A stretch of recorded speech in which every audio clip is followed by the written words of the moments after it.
தர்மத்தை அறிந்திருந்த தர்மனும் அதர்மம் செய்தான்.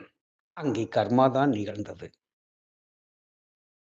குரு துரோணாச்சாரியார் சகல கல்வியும் கற்றவர்.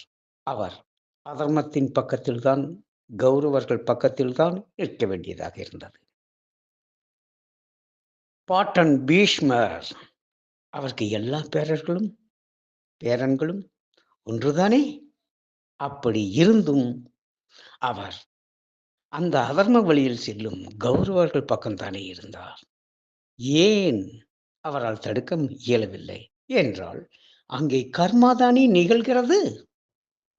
இந்த கர்ம பலனை அனுபவிக்கத்தானே கௌரவர்களாகவும், பாண்டவர்களாகவும் பிறவி எடுத்து வந்திருக்கிறார்கள்.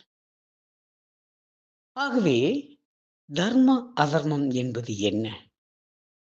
மிகப்பெரிய ஞானிகளும் இதில் மயக்கம் கொள்கிறார்கள். அப்படி இருக்க, நீங்கள் எதற்காக குற்ற உணர்வு கொள்ள வேண்டும்?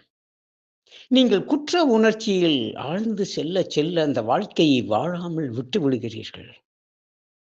இந்த குற்ற உணர்ச்சி மேலோங்க எதை செய்வதாக இருந்தாலும் பயம் ஏற்படுகிறது. பயத்தை அறவே நீக்க வேண்டுமானால் குற்ற உணர்வை நீக்கியே ஆக வேண்டும்.